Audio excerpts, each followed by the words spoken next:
Bonjour Christophe Boutin. Bonjour. Pedro Sanchez en visite officielle au Maroc, le Premier ministre espagnol reçu par le roi Mohamed VI. Le niveau de cette visite, la solennité qui lui est accordée, c'est le point d'orgue d'un processus de réconciliation entamé il y a des mois et dans lequel le souverain marocain a été constamment à l'initiative, hein. Oui, absolument. Vous citez le niveau. Effectivement, c'est une visite d'État importante. Vous citez aussi, on pourrait citer aussi, je dirais, le caractère presque intime de la relation, puisque le Premier ministre espagnol a été invité par le souverain à partager la rupture du jeûne. Donc, on est bien ici dans une relation amicale qu'on essaye de créer, une relation nouvelle pour définitivement tourner la page de la brouille qui aura duré presque un an. Tourner la page de la brouille. Alors, il y a donc ce moment très important, ce changement de pied de l'Espagne sur le dossier du Sahara. Cette nouvelle position, on la doit au président du gouvernement espagnol. C'est une décision courageuse de Pedro Sanchez parce qu'en faisant cela, il savait qu'il ferait des mécontents du côté de l'Algérie et puis aussi sur le plan intérieur. Absolument. Il sait qu'il fait des mécontents. Il a une alliance avec une extrême gauche qui, traditionnellement, soutient le Polisario dans ses revendications. C'est le premier point. Le deuxième point, effectivement, l'Algérie ne pouvait manquer de réagir et elle l'a fait en rappelant son ambassadeur pour consultation. Or, il faut savoir que l'Algérie est un fournisseur de gaz important pour l'Espagne, même si, vous le savez, un gazoduc a récemment été interrompu. Mais cela, effectivement, pour cela, et uniquement pour cela, c'est déjà quelque chose de courageux de la part du chef de gouvernement espagnol.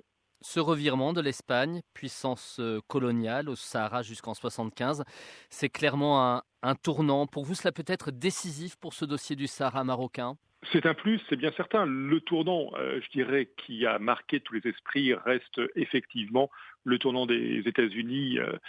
Mais effectivement, le fait qu'un des États membres de l'Union européenne aille aussi dans le sens de la reconnaissance de la valeur spécifique du plan d'autonomie marocain pour régler la page de ce Sahara marocain, eh bien, je crois que c'est effectivement quelque chose d'important.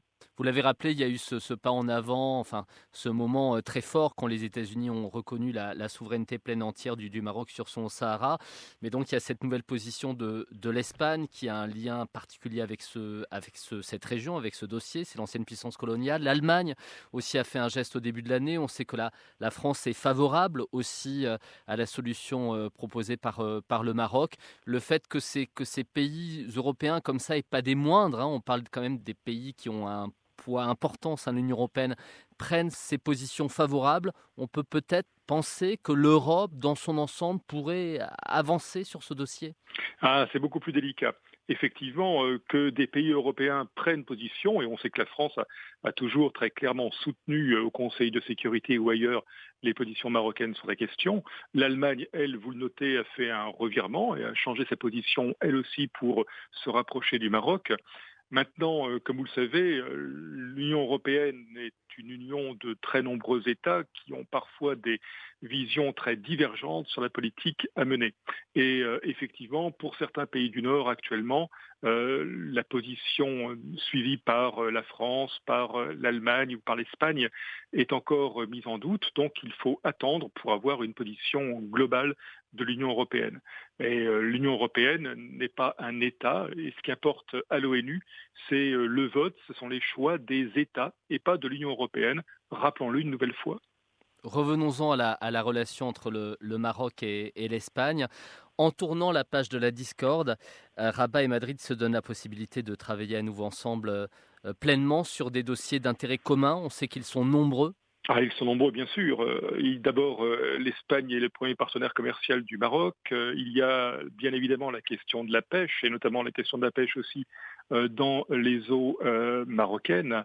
Il y a le rapport de sécurité qui est important, puisqu'il y a effectivement des problèmes d'immigration, on le sait, et des problèmes d'insécurité qui peuvent être liés à l'immigration, avec une demande de contrôle plus stricte peut-être de la part de l'Espagne. Il y a la reprise, ne serait-ce que des relations maritimes qui avaient été en partie suspendues, qui étaient en partie suspendues aussi à cause de la crise Covid, mais pas uniquement.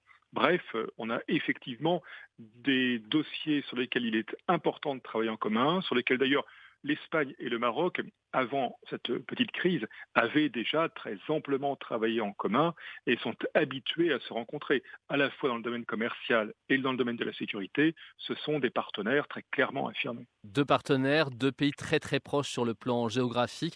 Une brouille comme cela entre ces deux États, ça ne pouvait pas durer une éternité, on avait trop à y perdre. Il est vraiment l'intérêt de Rabat et de Madrid de façon de travailler main dans la main? Je pense que c'est tout à fait évident. Les liens sont beaucoup trop forts, tous les liens, encore une fois, à la fois sur le plan sécuritaire, sur le plan économique, sur le plan des populations marocaines qui sont présentes en Espagne, les liens historiques entre les deux pays, même s'ils ont été parfois conflictuels, des liens historiques qui ont tissé des liens particuliers, effectivement, une telle brouille ne pouvait pas durer. Christophe Boutin avec nous sur Média. Merci d'avoir répondu à ces questions. Merci à vous.